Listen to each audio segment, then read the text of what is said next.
Andrew Jackson before him, Trump is preparing to go to war with America's central bank. Consider this: Donald Trump installed a portrait of Andrew Jackson on the Oval Office. Add this: Andrew Jackson fought a bitter battle with his cabinet, fired 2 Treasury secretaries, and mounted a campaign against the Bank of the United States. Nicholas Biddle, president of the Bank of the United States, resisted Jackson, and the bank war followed. Biddle was allied with Henry Clay, and when Jackson beat Clay in the 1832 election, he took it as a mandate to get rid of the bank, which he eventually succeeded in doing. The nation remained without a central bank from 1836 until Woodrow Wilson established the Federal Reserve System on December 22, 1913. Flash forward to 2021. A re-elected President Trump, having seen off the socialists who thought they could manage the commanding heights of the economy better than he, faces a slow-growing economy or perhaps a recession. The president goes to war with the Fed when the Board of Governors refuses to drop interest rates below zero, something it has long resisted, and decides that Model 2 would not work to revive the economy. It also keeps a tight rein on bank credit to avoid a repeat of the improvident lending and eventual financial collapse in 2008, which makes it difficult for Donald Trump Jr. to boast of an economy that runs along at a 3% to 4% growth rate. To keep the family property empire afloat and Donald Trump Sr., Trump has made his peace, of sorts, with North Korea, and struck a deal, of sorts, with China on trade. Never mind that Kim Jong-un has kept his nukes and Xi Jinping continues to steal intellectual property from American firms eager to be allowed to operate in China's market.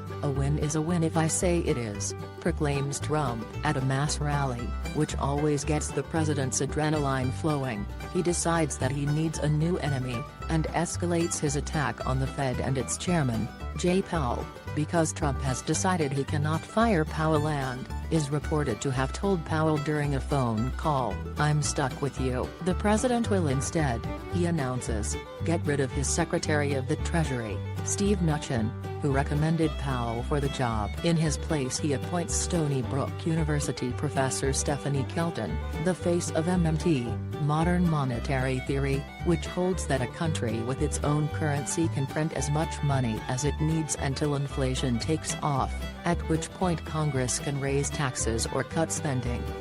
Professor Kelton does not mind paying Treasury Department printers overtime in order to get the currency she needs, a task made easier by the fact that starting in 2017 the number of $100 bills in circulation exceeded the number of $1 bills, enabling her to meet the demand for the C notes that are familiar to consumers because they are used commonly for everyday shopping, and not only in Whole Foods. Getting up his usual rally-induced head of steam, Trump demands that Congress repeal the statute setting up the Fed. He had tried a hostile takeover by nominating 2 allies to the board, both of whom had been hard money advocates of the gold standard, until they weren't, and then became advocates for interest rate cuts. All irrelevant when a few Republican senators joined Democrats in rejecting Steve Moore, who had called for incompetent Powell's firing, and claimed not to be a Trump sycophant even though he had been a campaign advisor in 2016 and,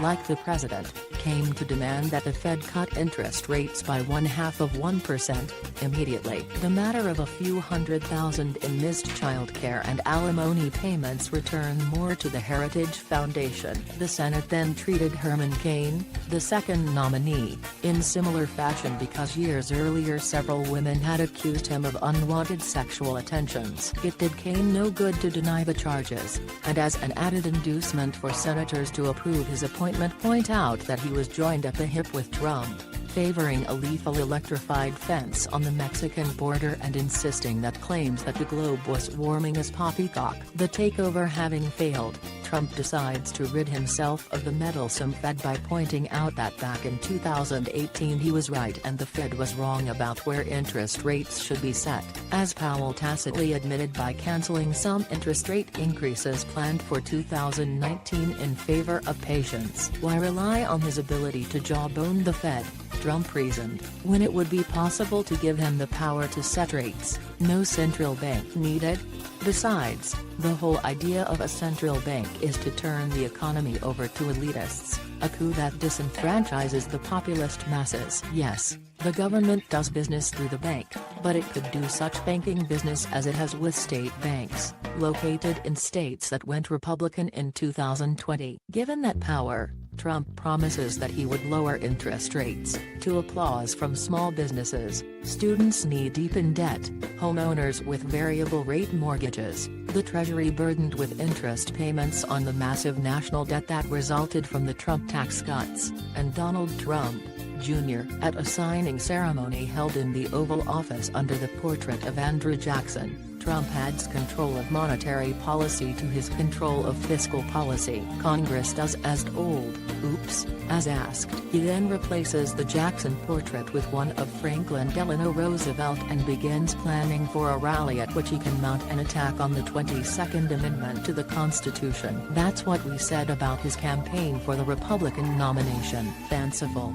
even speculative you say, and his plan to impose tariffs and his run for the White House. Serious observers and policymakers believe that Trump's war on the Fed is designed to set the tone for a full assault after the 2020 election. They believe he knows that neither Moore nor Kaine can be confirmed, but wants to set up a battle that will arouse his base against the Fed. Until now, Trump has nominated professionals with expertise in various areas of concern to the Fed board. If confirmed, Moore and Kaine would bring to 6 the number of Trump appointees on the board of governors. Given his previous qualified appointments, this would still not be enough to politicize the majority, but it would be enough to change the tone of the debates and set the stage for a drive to get rid of the Fed. Axios' Jonathan Swan sees it this way: people close to the president say Trump is pissed at Powell and views the Powell-led Fed as the biggest threat to stock markets and the economy, so he's throwing some bombs into the building. Easier to remove the wreckage than a well-functioning institution.